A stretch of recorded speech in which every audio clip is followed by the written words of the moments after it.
The Citizen Mike Show.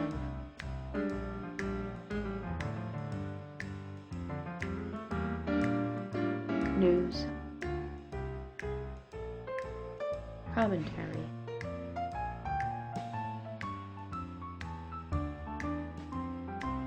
Interviews.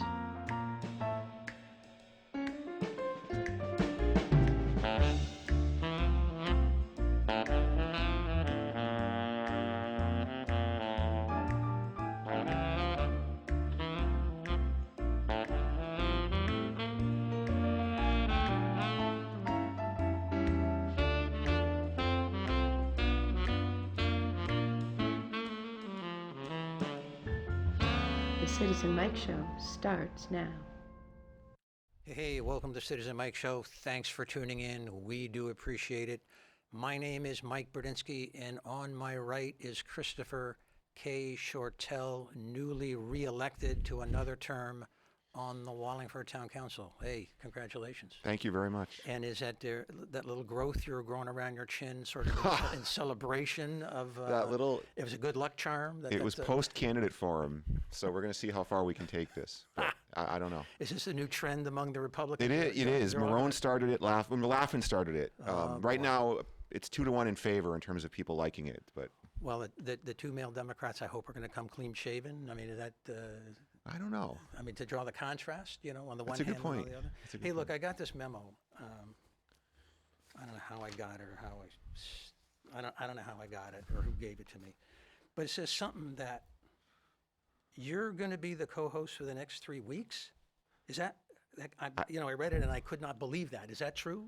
I believe it is true. But see, the reason why I'm in disbelief is I don't know how you got through the background checks. Mike, November is sweeps month. Okay, you need ratings. You bring in me for the ratings. And you're the star. I'm big in Germany. Just like it's a David Hasselhoff reference. I also break the fourth wall a lot. So. All right. Well, I guess we got to play the hand we're dealt. We do. We got to play the hand we're dealt and make the best of this. You know? I'm no Ralph. Sorry.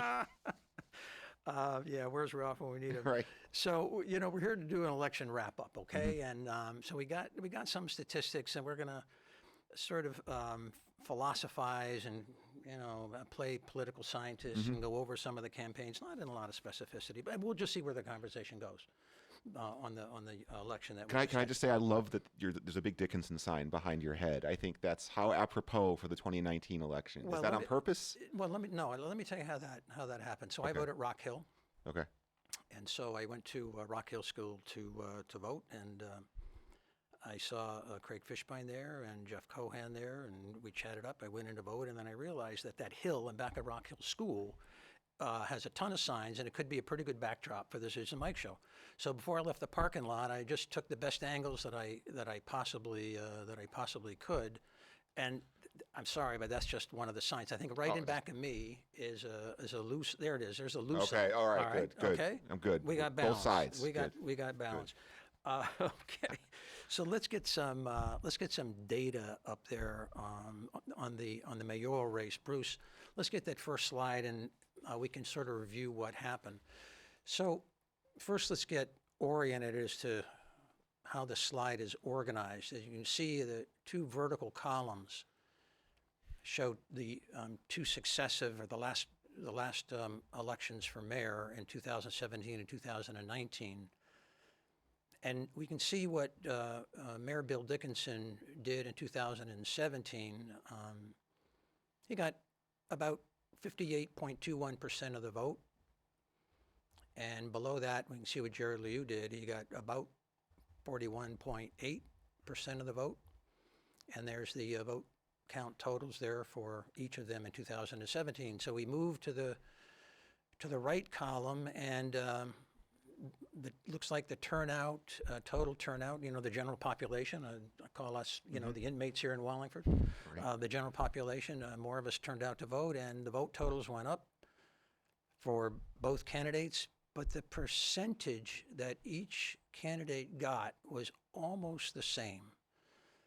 Mayor Dickinson actually improved his percentage just by a titch, and Jared Liu lost a little bit, but just a thin razor slice off of his percentage. But those are the results as published in the Record Journal. Bruce, let's take that down. I want to get Chris's take on that. What's your take on that? What do you think about, after all the effort, and all the work that Jared Liu did, things are pretty much the same. I mean, the mayor widened his lead. Yeah. I know percentage-wise it was closer, but in terms of number of votes, Total vote count, I think Chairman Cervoni had a quote in the paper about he thanked the Democrats for getting the vote out. Now, yeah, I saw that. So what did he mean by that? Well, I think he meant that there were more voters, but they weren't, whether they were Democrats or not, they definitely supported not just Jared Liu, but they supported the mayor. Yeah. And so my take on it is that the mayor, I think he made a case, Jared made a case, and the town once again has gone with the mayor, despite, everything. So we're going to get back to that topic in a little more detail, but I want to get the council results up. And so, Bruce, I think you got a slide on the 2019 council results. And those are the totals. And there's a lot of red, a lot of Republican red on the top of the charts. And the top vote getter for the Democrats is Vinny Testa. Congratulations to Christina Tata. She's an alumni of the Citizen Mike Show. Aren't we all? Yeah, and congratulations to everyone actually who ran and who won. It looks to me like there's a cluster of similarly situated candidates sort of in the middle of that left column. Christina Todd and Craig Fishbein, did have substantial leads, but you get down to Cervoni, Laffin, Testa, and to some degree you, Chris. They're tightly, it's a tight shot group there. And then the blue on the right hand side. Let's take that down and put up the 2017 council totals, Bruce, and then I'll get Chris's take on that. So this is what happened 2 years ago. And there were 7 Democrats running that year, and that's why there's a little bit of a difference. So make your own conclusions, as to the shift, if there is a shift. Let's take that down. We'll get Chris's thoughts. Is there a shift here? Is there anything to read into the difference in the numbers between 2017 and 2019? We were talking about that last night, and I feel like I think it was Tom Laffin made a comment. Every election's different. They're unique. And in terms of, there's a lot of factors. There's ballot placement. Now we can talk about the ballot placement theory, which is that you're grouped with another candidate from the other party, and there's a fraction of voters who we believe think you have to pick. So I was grouped with Jason Zandri. So above you was Jason Zandri in the same vertical column. Correct. And I think what you're saying is maybe voters go in there thinking they got to pick one or the other, Correct. And they can't pick both. They can't, right. And that's...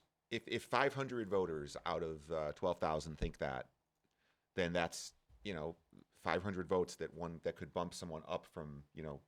So I don't know if there was a shift. I think that, and if you look at least since I've been involved, going back, I'm trying to think. Laffin was the top vote getter my first run. Testa was last time, and now Christina.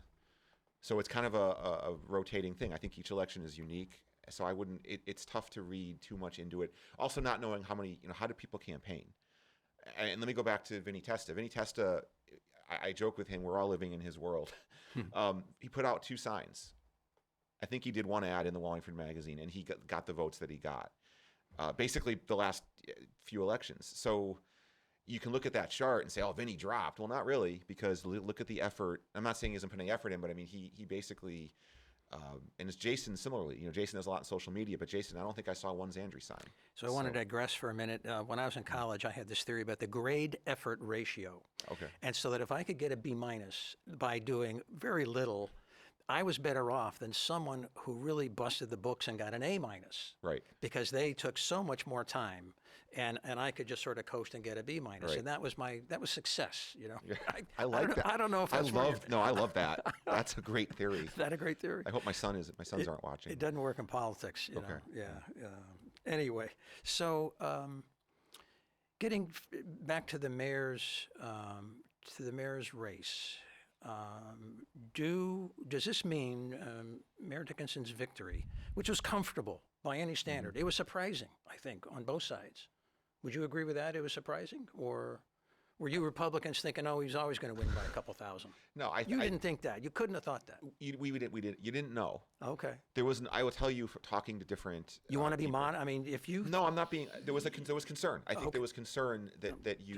just trying to get that out. I'm just going to be honest with this. Okay. There was concern that he's not on social media. Right. He had a website that was modest, and Jared's out there. Modest website. It was awful. Go ahead. Okay, I'm just trying to. Modest. Jeez. You're the one with the Dickinson sign behind you. Jeez So Christ. there was a concern.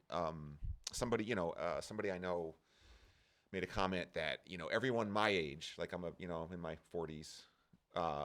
Be careful here. Yeah, but everyone my age seemed to have a Liu sign on their lawn. Or was vote like among the groups of parents. Okay. We're all parents in the elementary. So yeah, I think there was concern. And I frankly, after 2016.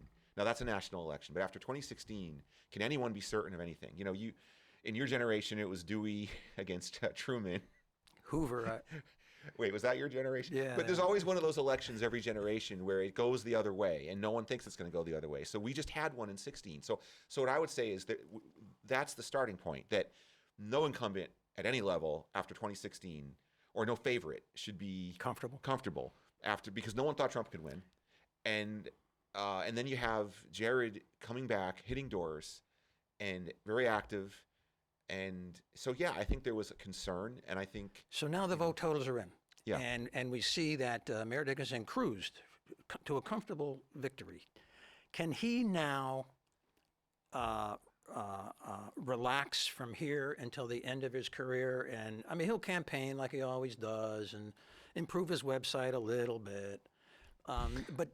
doesn't he have a lock on it now? No. Isn't it sort of futile for a Democrat to run against him again? No, and I don't think he would say that either. I mean, after the full-on assault by the Liu forces and the total energy put into the campaign, seriously, I mean, what was it, 5 or so record journal op-eds by Jared Liu? I mean, I don't think we've seen a campaign with this much thrust to it, and the mayor still cruises. So why doesn't that send an absolute fatal message to any challenger? Forget about it. Because it's okay. Well, I'll take you back to my first year Yeah. in this was 2013. I ran for Board of Ed.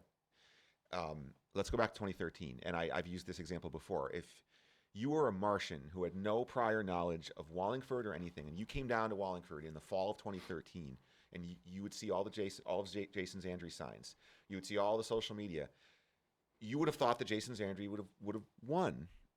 He put together a really big campaign, spent a lot of money. He was out there. Now, maybe he didn't hit as many doors as Jared. I don't know the numbers there, but I know he was out there campaigning hard, and the mayor won handily. And that was only 6 years ago. So the mayor kind of got 2015 off. That guy ran. Don Kennedy? Thank you. The guy with all the words on his sign. So he ran in 15. So 15 was kind of a year off for the mayor. But then 17 came, and Jared. What happened in 17? A mere 4 years later, Jared Liu came. So there's another. You can never. I don't think you could ever say with absolute certainty that it's over and he can coast. I don't think so. You can't predict that. So, what Democrat in his or her right mind? I don't want to name. This is a rhetorical question. Okay. Very rhetorical. What Democrat in his or her right mind would run against the mayor in 2021 if the mayor chooses to run again? Vinny Testa. No, I'm kidding. Who would? I'm just kidding. I mean, you see what happened. I mean, who would do it? I don't know, but what I'll say is you don't know. Again, if I said to you in 2015, Yeah. If I said to you in 2015, if I went back in time and said Jared Liu, the guy who was involved in the tree situation, who's come to meetings, he's going to run and he's going to put a scare into the mayor, you would have laughed at me in 2015, but you would have been wrong because he did. So I don't know who's out there, but there's always somebody out there. Well, no, it's not. I'm not looking for the specific identity. No, I know that, but I'm saying this poor soul who might be deluded into thinking they have a chance. That's all. Right. The other thing, though, I'll point out Yeah. is if you look at those numbers, yes, he's the gap widened a little bit this time, but he still pulled about 40 which is actually still higher than I think the last two, right? Well, that's cold comfort. I mean, I'm just saying though. So hey, there's, fella, you want to run? You can get 41% of All the right, vote I'm just against the saying. mayor. I mean, so you never know who's out there. So I want you to look at this from the perspective of a paid political consultant. You'll take $10,000 from either party, okay? So, and your success rate depends upon how good you are at giving advice and projecting results. Okay. So you're a paid political consultant now. Okay. And the Democrats come to you and say, we've just been schmutzed. And if we want to run someone against the mayor, it's probably not going to be the two councilors because they'd have to, Democratic town councilors, because they'd have to give up There's three councilors. three. They'd have to give up their seat, Right. to do that. Would you advise them it's better to get somebody than nobody? Yes. Why? I think you always want somebody at the top of the ticket. Because it motivates people. You have a team out there. What data do you have? You don't have I have this no data. year. I'm purely You saying don't have this zero year. data. I have zero data. But I just feel, well, I also feel like it's better as a citizen to have a choice. So maybe that's what's, you asked me as a political consultant. Yeah. But I don't know. I would think it would have to help. But I guess you don't agree. Well, What do you think? yeah, what I think, if you don't have a very plausible candidate, meaning when you look at it objectively, meaning a lot of things, and you've asked a complicated question, so we're going to give you a complicated answer. Yeah. But a plausible candidate running against the mayor has to come into this with a base, a base of votes, a large Christmas card list. Mm-hmm. They have to be able to get well financed. They have to have some name recognition. They have to have some strong policy positions. They have to be articulate and present themselves well, Mm-hmm. in front of the public. And to some degree, they have to be photo ready. And if that person doesn't appear, that person is going to get 40% of the vote or less. Mm-hmm. And under those circumstances, I'm not sure what the benefit is. Looking at it from the perspective of a Democratic Party going to you for advice, and they just paid you $10,000 to give them advice. And you're going to say, well, the advantage is you're giving people a choice. And they say, oh, great. So let me ask Great, you. So do you think, two questions. Do Sure. you think that having a person at the top of the ticket drives up turnout at all among Democrats? Let's just use the Democrats. Well, I don't like the word turnout because does it improve the chances of the Democratic underticket is the question. That's where I was I've going. seen no data to that effect. I mean, they got, okay. I mean, we showed the slide, what the results are. I just don't see any data. Okay. I don't know. Okay. Let's talk a little bit about themes of the campaign, and I'm talking now about the mayoral campaign, that worked and didn't work, both from the mayor's side and from the Democrats' Jerry Liu's side. I'm going to start off with one. The issue of taxes seems to be a recurring theme. Mm-hmm. The Democrats think it's their issue, and they keep coming back and bringing up taxes. You're overtaxed. The Republicans think it's their issue, and the mayor keeps putting up charts about how the mill rate of Wallingford is lower than that of the surrounding towns. Both sides seem to think it's their issue. Which one is right? Republicans. Tell me why. Because I think at the end of the day, people are happy in Wallingford. They do like the low mill rate. And I also think when you understand in today's economic climate, when there's, $20 million of our town budget comes from grants or other kind of money that's not from the taxes, that could dry up. So that it makes that general fund balance look awfully small all of a sudden when you consider that. So I think people tend to look at that and buy into the argument. They'd look at their own personal finances and they say, I'd rather have some money in the bank and be frugal than this other argument. So I didn't make my question clear. Okay. So I want to clarify now. I'm asking you that with your hat on as a paid political I'm still consultant. a consultant. I didn't realize. All I thought I through was this, a Republican. I'm sorry. we give you $10,000 to give the Okay. correct advice. So do you advise the Democrats to drop the tax argument? I think I do. And I will still say Okay. that to me, showing somebody a piece of paper that says your mill rate is lower. I know the issue. I know it's apples to oranges. I get all the arguments why that may not be a perfect comparison, and I'm not saying it is perfect. But that to me, I'm in marketing. Yeah. So as a marketer, I will tell you that list with Wallingford at the top, with the mill rate where it is, and all those other towns near us with a higher mill rate, that is more compelling. It's more compelling visually and intellectually than trying to make this case that, well, your taxes have gone up X%, and that other argument, again, may have some merit, but it takes too long to explain. And it doesn't work because every Democrat has said it since I can remember. So you're advising the Democrats to drop the tax argument because I it think doesn't so. sell and Not in a hasn't town. not in this town. It Not in this hasn't town. ever sold. Is No, that what it is you're- not. Economic development. Both sides seem to be taking that issue as their own. Jared Liu made economic development one of his marquee issues, spent a lot of time on it and a lot of words on it on his website. But the mayor every year comes back with his same statistics about the new businesses that have relocated here, the businesses that have expanded, defending the economic development efforts and the economic development team. So I guess I should say, does the public care? And if they do, which side wins that issues argument of economic development? Am I still a paid political Yeah, consultant? absolutely. All right. All through this show. All through the show. Oh, All wow. through the show. Okay. Yeah. Wow. Sorry about No, it's fine. I think that. It's hard for you, I know. Yeah. I think that open the Sunday Record Journal, Yeah. and you get to I don't know what section it is. It's the neighbor section. I don't remember. I read it online and on it. Front porch. Front porch. Thank you. And you I'm get all glad Ralph Tomaselli is not here, but this, go right? ahead. I'm glad too. I'm gonna have to call him afterwards. Yeah. You get about 1 billion pictures of, well, there's Eagle Scouts and there's bake sales, but interspersed in there, you get all sorts of pictures of businesses opening and ribbon cuttings. And who's in all those pictures? The mayor. So I do think that, again, visually, that's a more compelling argument. Again, I think I think the other part is we all agree that there's things in downtown we'd like to see, improved, but So back to my sub question: How much does the public care about economic development? We talked about this before the show, and I kind of tipped my cards to you, so I'm did. not catching you by surprise. Yeah. But we'll go over it because I don't think they care much, and I think that, again, you're trying to thread the needle where, so you're going to make, again, you're going to make the argument, I think, if you're the Democrats, oh, look at downtown. But meanwhile, you drive in a Friday night through the center, up North Main, and you see all the restaurants thriving and people walking places. This whole thing is, we talked about this off camera too.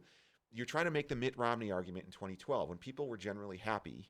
And people weren't saying the country is perfect or that Obama was perfect, but they were saying generally we're not unhappy with where the country is. So they either didn't show up or they voted for Obama. So you're threading the needle with these arguments when you're trying to say, well, Wallingford doesn't have this or that.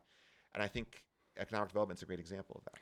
So I agree with you on the tax argument that I think that's the mayor's issue, and I've said that to whatever Democrat has ever asked me. I agree with you on that taxes, and on economic development, I think I'm leaning more towards, but I wish we had polling data. I don't think the public cares all that much. I think only candidates care all that much. I think if you have a spending program, if you're a candidate, you have a spending program that you need to justify, you need the economic development argument to make it work. But there's a difference between growing the grand list and revitalizing the lower downtown, and I think there's a sharp difference. Right.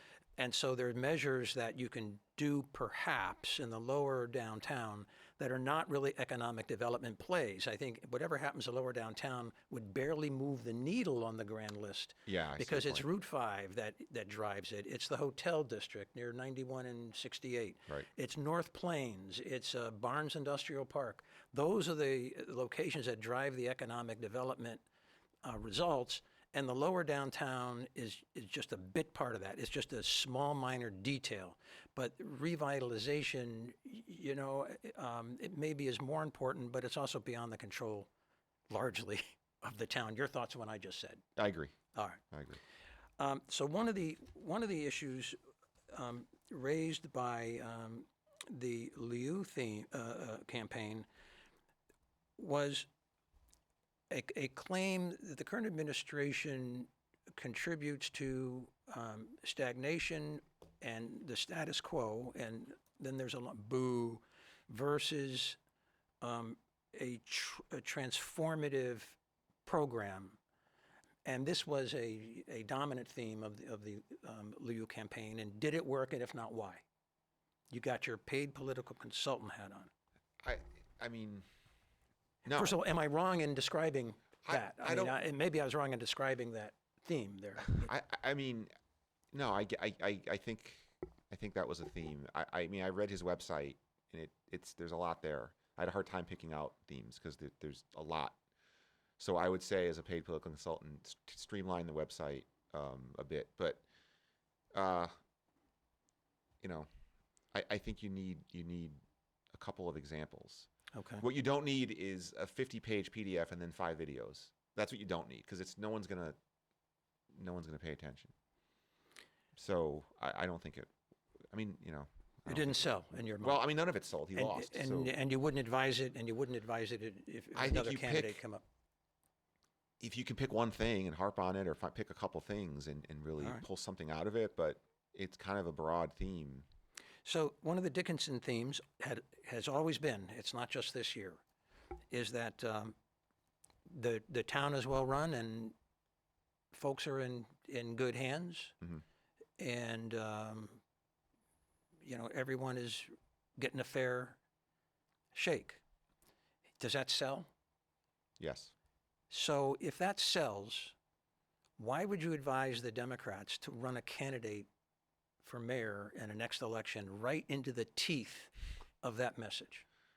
Because I'm going to take your $10,000 back. You're going to take my $10,000. I think I might, depending on how you answer this. Because well, then I could not be a political consultant, because I just have a problem with these types of elections where you have one person. Right. I just believe in an election where you have a choice, and I just think that so it's hard for me to separate that from.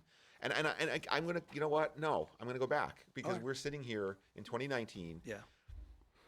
We've just covered the fact that, and I just said a few minutes ago that we didn't really know. We were nervous. All of us were nervous election night. If I went back 4 years ago, after the last, Jason's election was 6 years ago.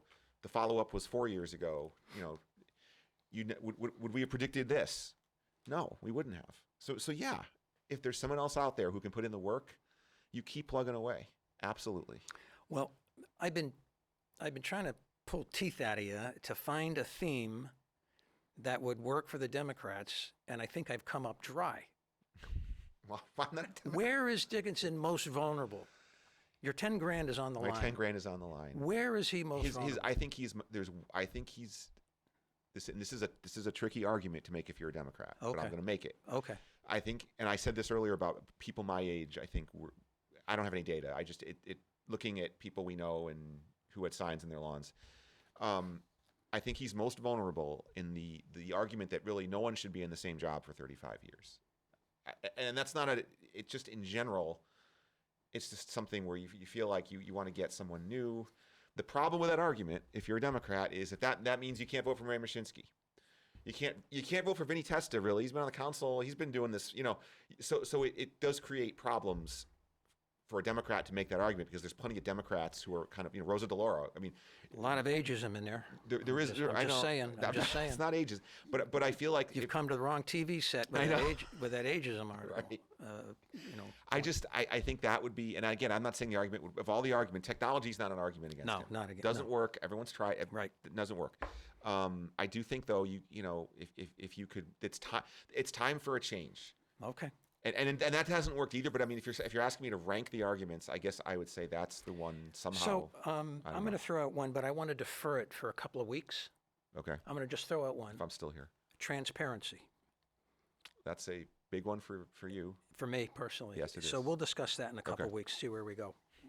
Okay. Let's talk about the candidate forum. You went through that. You've gone through it many times now. Yes. Does it move the needle?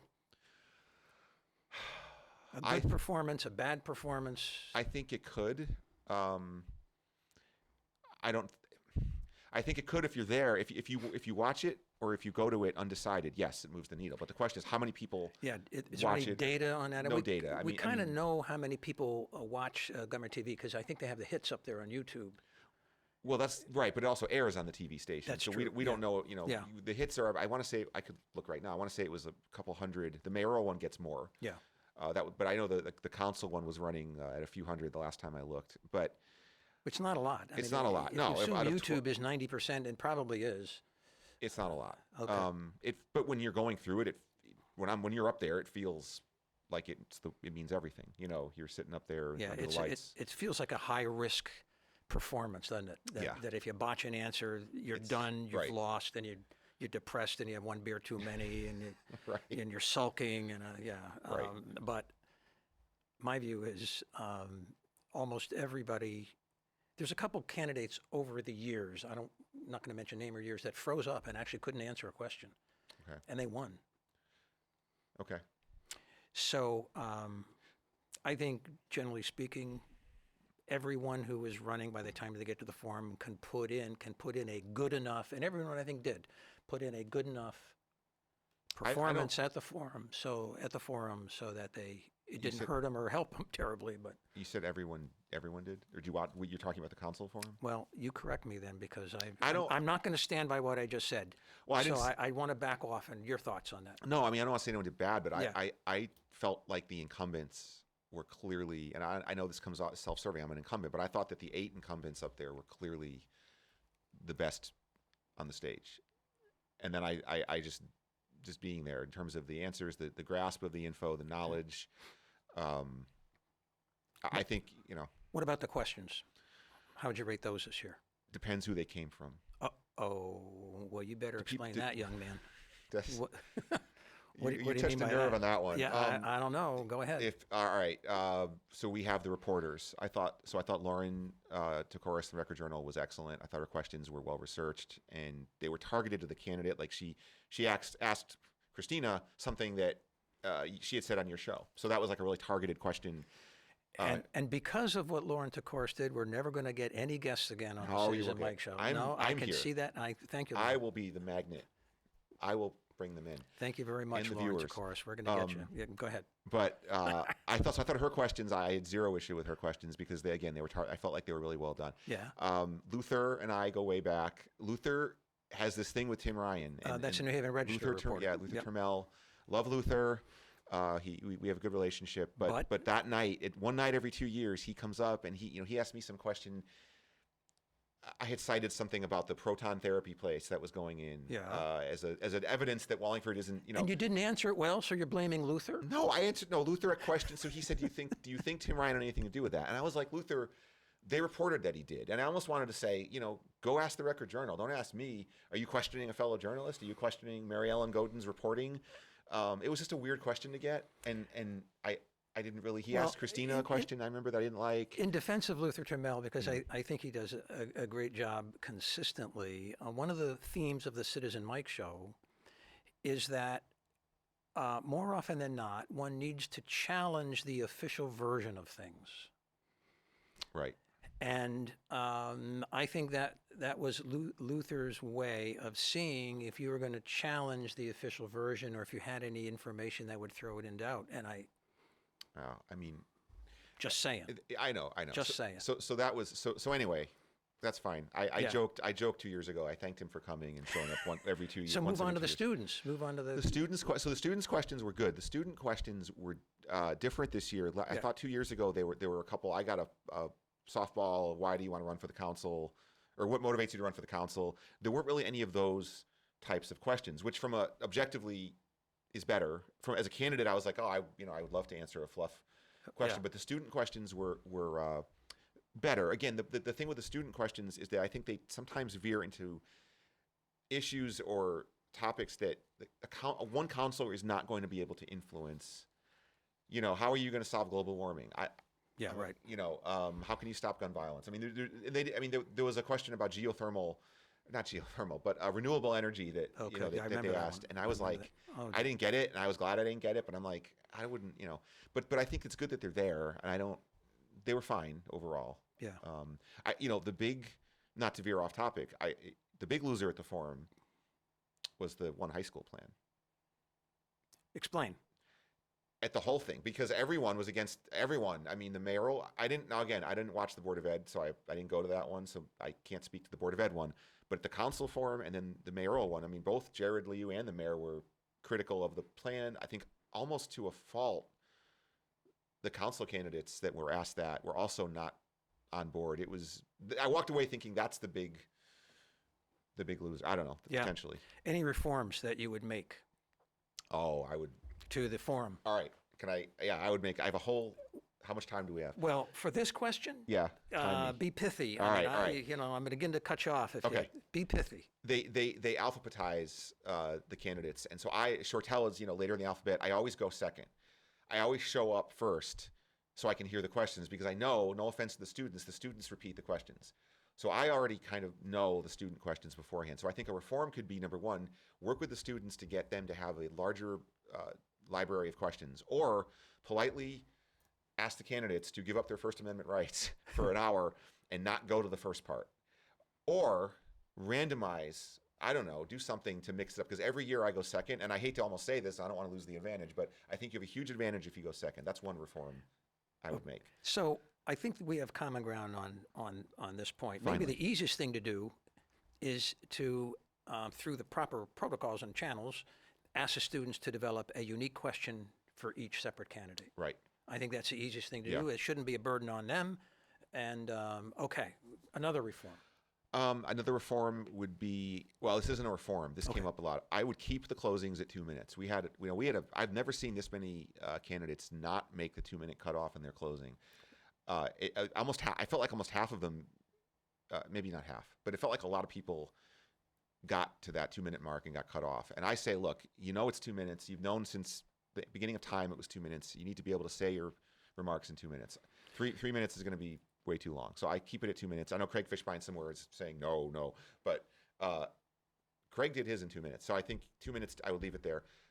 I would also, this is a out there one, I would solicit questions from both party chairs. So written questions. Let Christy Genova and Robin Hetrick submit questions and vet to the community Republican women. candidates? I'm saying to the group that to meet with the reporters. Oh, but I I see. would get. Why not they can vet them to make sure they're not too partisan or not too partisan, but too off the wall. But I don't know. I just think it would kind of mix. I love the forum. It makes me nervous, but I love it. And to me, anything you can do to, spice it up and get more give and take. So I don't know if you like any of those, but. Well, I like the ones about the students not repeating, and I like the strict enforcement of the 2 minute rule. And any candidate who knows they're going to the forum should be able to rehearse in front of the mirror with a stopwatch and time their presentation. And if you can't go to the forum and you have a statement instead, the statement should be cut off at 2 minutes. Yeah, and whoever is submitting that, well, the instructions should be clear by the community women group that if you're submitting a written statement, we need to be able to read it in 2 minutes or we'll send it back. You were not going to do it, Correct. Yeah, okay. Correct. And that happened, I guess. It did. Yeah. It did. Let's talk a little more about the town council. I'm going to throw some topics at you for a sort of a rapid fire. Okay. Coattails. Did the mayor have coattails? Is there such a thing? I think there could be. I think. Well, could is a wishy-wash. Come on. I mean, could. Republicans, did well. I mean, that had nothing to do with the mayor's influence. Maybe the question: did Christina Tata have coattails? Maybe that's the question we should be asking. Why don't you answer that one? Maybe. I'm just saying, if you're driving out Republican voters, that's a good thing for Republicans. So I think to the extent that the mayor and maybe even Christina, as a first-time candidate with an amazing campaign, drove out people, then yeah. Give name recognition a weight somehow from 1 to 10 as to how important name recognition is. From 1 to not very important to 10, it's everything. 11. How about for you incumbents, you guys, what about a legislative track record? Is that important? I'm going to have fun on this one, I think, depending how you answer. You're stumbling over I'm that. not stumbling. Okay. I And I think can it see is. why. It No, was the I way- can see why. I felt. I Let me. did not want to put you in a You're tough not. spot. I think it is, but I would argue. All right, let me make it. Let me. Yep. I'm just gonna. I thought my track record was one of the best ones in the council. But did anyone know? And did I anyone? don't think anyone cared. And that's what, Nobody I'm cares. getting at. That's So what I'm gonna getting- say zero. So someone with a lousy legislative record Well, would it's have not- nothing to be afraid of. Yeah. I mean, yeah. And why is that? I think there's a small number of people who actually pay attention. You know, I don't know what the number would be, but you have it. You know, it's kind of like concentric or circles. You know, you have the really Yeah. hardcore politicos. You have some people that read the paper. But the farther out you go, people aren't. They're not seeing, oh, who sponsored this agenda item, or who did this, or who seconded the motion, or who brought. You know, they're not looking at that. So I think it's minimal. How about the effectiveness of the campaign? Meaning, how many doors you knock on? I mean, let me back up. If coattails may be a factor, and if name recognition is 11 on a scale of 1 to 10, how valuable then is the campaign activity from door knocking to mailers to op-eds in the paper, letters to the editor that you get your friends and, you know, that you ghostwrite, candidates ghostwrite and get Right. people to sign them? Right. Maybe folks didn't know that, but You've just. how important What's is next? that There's no stuff? Santa Claus. I mean, people. Every letter to the editor was a sincere letter from that person. Absolutely, All I right, agree let's with just that. And remember that. I retract what I said before, and I regret saying it. Your question is impossible because if I knew the answer, what's the silver bullet? Yeah. I'm a big believer in door knocking, but I don't know. It depends what lens you look at the results through. If you think that you did well, you're going to say, well, all these things I did, they're all great. If you think you didn't do well, then you're going to say, well, I didn't do. I think I think it starts with your name, and I think it then goes from there. That's the starting point. So if you have a name, you probably have to do a little bit less work. So you put in an effort on this campaign. I'd never worked so hard on a campaign. This was the hardest I've ever worked. And do you feel that moved the needle for you? I don't know, because I want to say it did. I came in sixth. Would I have come in ninth if I didn't? Or if I just put a sign out like Jason and Vinny, would I have still come in? But you're afraid not to do it. I'm afraid is maybe the wrong word. You're afraid not to do what's right. Yeah. But I think you the thing with door to door too is whether or not knocking on doors. I think knocking on doors is effective. Whether whoever you are, Craig Fishbein and I knocked on doors.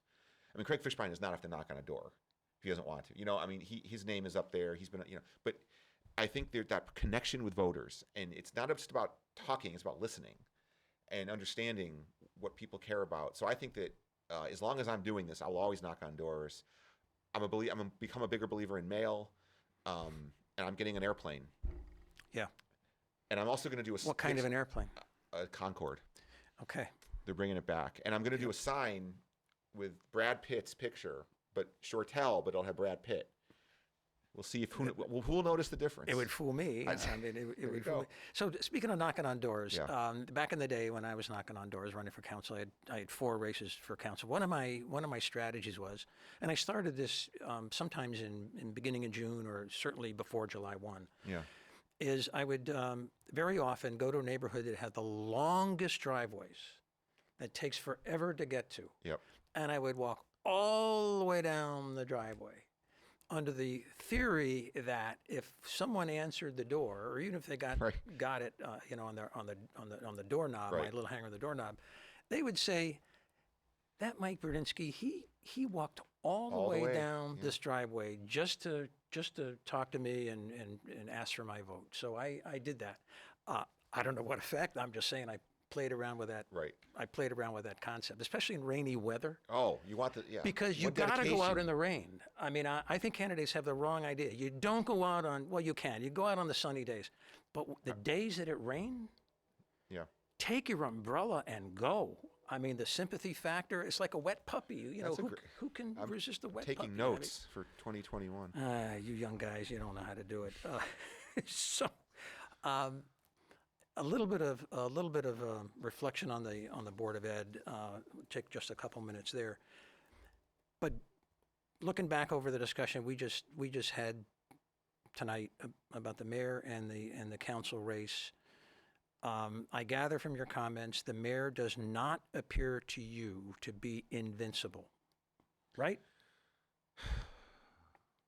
He does to me. I'll go first. All right. I just, no. I Okay. Not after 2016. And Never say never. And it does not appear to you that the Republicans on the council now have a lock on the council and will have for at least 2 or 3 election cycles? Let me talk about that because I Yeah. think that let me because I think there's definitely a difference in feeling. The mayoral campaign was the one we were all fixated on as Republicans. I'm not. I was never really worried that we would lose control of the council this time. No offense to anyone. I could not see how we wouldn't get 6 just based on what happened in 17, based on who was running. But the Democrats have it. Let me hypothetical council ticket. Let me throw this ticket at you. So let's say Jason, Vinny, and Gina. So Yep. your 3 incumbents. All right. What if John Sullivan comes back? What if Jared Liu runs for council? And what if Patty Purcell comes over from the Board of Ed? So what if, picture that ticket: Purcell, Liu, Sullivan, Testa, Zandri, Morgenstein. You guys would be running scared. You would have no chance. I'm not saying that, but I'm saying is that ticket Yep. would be no offense, Dan. That's a ticket that I would look at and say, wow, okay, we really got to work. Give me those names again. Purcell, Liu.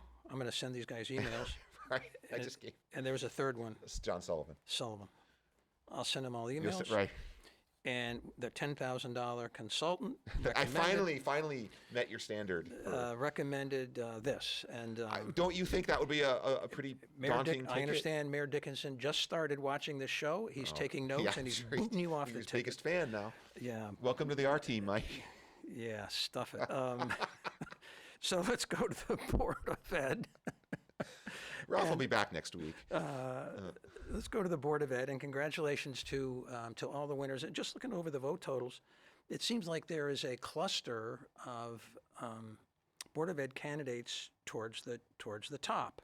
A cluster based on the totals. We don't have a slide for that. Maybe okay. we'll do that next week. I'm not Okay. sure. But congratulations to Ray Ross, who's a top vote getter. And then we go Ross, Purcell, Araccio, Levesque, and Corso. Except for Patty Purcell, those are all Republicans. So, it seemed like a red wave. The Democrats are trying to promote a blue wave. Well, But it those just could be your coattails. But it just seemed like it was a red wave this time. I think it was, and I Yeah. think that could be the coattail effect you were describing earlier. So, yeah. All right. Let's call it quits. Yeah, I just, can I do one shout out before we call it quits very Do a quickly? shout out, I do want yeah. to shout out, I've mentioned a lot of people's names, but, Jason Zandri and Robin Hetrick walked up to Republican headquarters, to Gaetano's. This is after the votes came in. The votes came Yeah, in. set the scene a little bit Yeah, for so us. we're all in Gaetano's, Okay. and we're getting the numbers. And so after the numbers were in, and Jason, I've gotten to know him a lot, better being on the council, and we've become friends. And he did this when he ran for mayor in 2013. Vinny Avalone and Jason Zandri walked up and shook all of our hands, and then Jason came up.